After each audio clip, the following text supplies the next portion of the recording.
कृष्ण जी कहते हैं भगवत गीता में कि तुम मेरे पे समर्पण हो जा, जैसा मैं हूँ वैसा बनो। देखा जाए हम्म, तो अगर वो हम्म। रास लीला कर रहे हैं तो क्या हमें भी रास लीला करनी चाहिए? पहली बात तो ये रास लीला है क्या, ये काफी जानने का मैं इच्छुक हूँ यार। देखिए, रासलीला ना बहुत ही पवित्र वो है। हम आज के समय में ना हम इतने ज्यादा कामुक हो चुके हैं, हमें लगता है कि भगवान भी हमारे जैसे ही हैं और वो जो चीज कर रहे हैं ना, वो मतलब वही चीज कर रहे हैं जो हम करते हैं। हमने अपने आप जैसा भगवान को मान लिया है, लेकिन वो भगवान है, वो ईश्वर है। उनके हर लीला के पीछे एक कोई ना कोई तर्क होता है, एक रीजन होता है। तो यहाँ पर वो जो गोपियां है ना, जिनके साथ वो डांस कर रहे हैं, जो आप बोल रहे हो कि ये तो नृत्य कर रहे हैं, तो वो है, लेकिन ये बहुत ही पवित्र नृत्य है। ये इसमें क्या हो रहा है कि जो भक्त हैं वो भगवान के साथ मिल रहे हैं। तो आप सोचो, यदि आपको स्वयं आपके सामने भगवान आ जाए और आप भगवान को देखो, तो आपकी एक्साइटमेंट ही अलग लेवल की होगी। और जब आप एक्सट्रीम लेवल ऑफ एक्साइटमेंट में होते हो, तब आप डांस करते हो, तब आपका होता है कि यार अब तो खुशी से नाचने लग गए।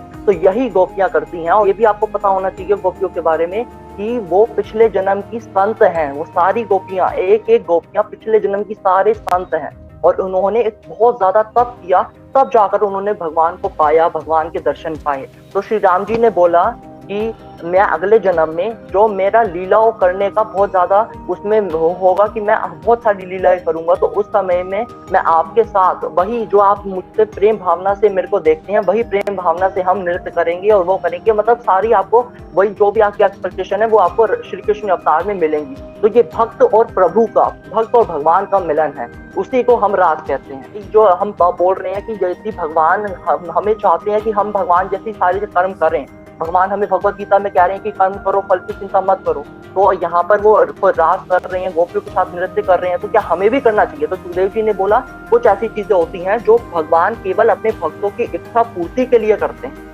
कुछ चीजें ये ऐसी होती हैं, तो हम वो चीज नहीं कर सकते। भगवान ने भक्तों की इच्छा पूर्ति के लिए करा। और अब आप यदि ये बोलोगे कि हम भगवान के जैसी सारी चीजें कर लें, तो गोवर्धन पर्वत उठाओ। फिर अगर आपको भगवान के जैसा करना है, विष पी लिया शिव जी ने, तो शिव विष पीकर दिखाओ। फिर वो भी नहीं कर सकते आप। तो मतलब बिल्कुल सेम भगवान जैसा करना, तो ये बिल्कुल भी पॉसिबल नहीं है। लेकिन भगवान ने जो, हाँ, भगवत गीता में जो हमें उपदेश दिया है उसको आप फॉलो करिए। लेकिन उनकी लीलाओं को कॉपी करने जाओगे तो आपका खराब ही होगा सब कुछ। हाँ, ये वाला तर्क ये सही लगा मुझे कि अगर विष भी पीना है तो विष पियो, लो। वही वही। हाँ।